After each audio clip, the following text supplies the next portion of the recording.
सिंधुदुर्ग विमानतळावरून फ्लाय 91 विमान कंपनीची सिंधुदुर्ग ते बंगळुरू सेवा सुरू झाली आहे।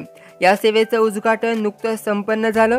यावेळी माजी सभापती निलेश सामंत, फ्लाय 91 कंपनीचे मनोज चाके, आशुतोष चिटणीस, IRB कंपनीचे कुलदीप सिंह, परुळे सरपंच प्रणिती आंबडपालकर, कुशेवाडा सरपंच निलेश सामंत, भूषण देसाई, प्रसाद पाटकर, प्रकाश राणे, बाळा राऊळ, उपसरपंच संजय दुधवडकर, राणे करलकर आदी उपस्थित होते। सिंधुदुर्ग विमानतळावरून फ्लाय 91 ही कंपनी पहिल्या टप्प्यात हैदराबाद व बंगळुरू अशी सेवा देणार आहे। या विमान कंपनीला नागरी विमान वाहतूक महासंचालनालयानं नुकतीच प्रवासी वाहतुकीची परवानगी दिली आहे। 2 मार्च रोजी गोवा येथील मनोहर आंतरराष्ट्रीय विमानतळावरून बंगळुरूकडे विमानानं उड्डाण करून शुभारंभ केला आहे। व्यावसायिक उड्डाणासाठी जी परवानगी आवश्यक असते ती कंपनीला एप्रिल 2023 मध्येच मिळाली आहे। नवीन विमान कंपनी ही मूळची गोव्याची आहे। कंपनीने परवानगीच्या सर्व परीक्षा दिल्या आहेत व पूर्ण केल्या आहेत। शासनाच्या उडान योजनेत काही मार्ग निश्चित करण्यात आले आहेत। यात महाराष्ट्रातील जळगाव, नांदेड सह सिंधुदुर्ग जिल्ह्याचाही समावेश आहे। सिंधुदुर्ग विमानतळावरून सेवा सुरू झाली आहे। तसेच ही कंपनी पर्यटकांसाठी विशेष विमान सेवा चालवणार असल्याचं समजतं। अशा प्रकारे विमान कंपनी सिंधुदुर्ग विमानतळावरून सेवा सुरू झाल्यानंतर या विमानतळाचे महत्त्व आणखी वाढेल अशी आशा आहे। सकाळी विमानतळावर विमान दाखल झालं होतं तेव्हा त्याला पाण्याने सलामी देण्यात आली। त्यानंतर प्रवाशांचं स्वागत करण्यात आलं।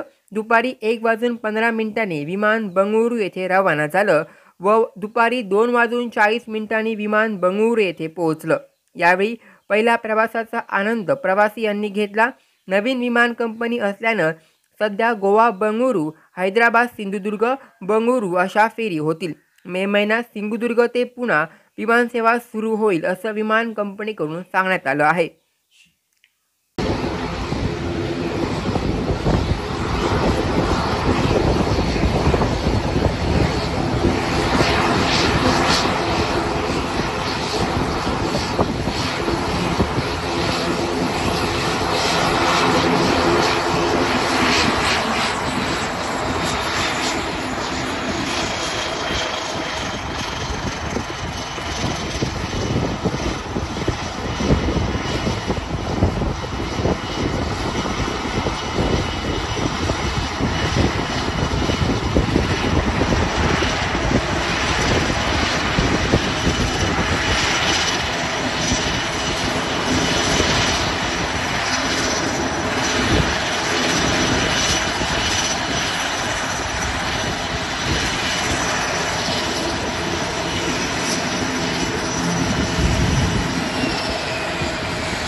विभावरी परब सह ब्युरो रिपोर्ट संवाद मीडिया सिंधुदुर्ग।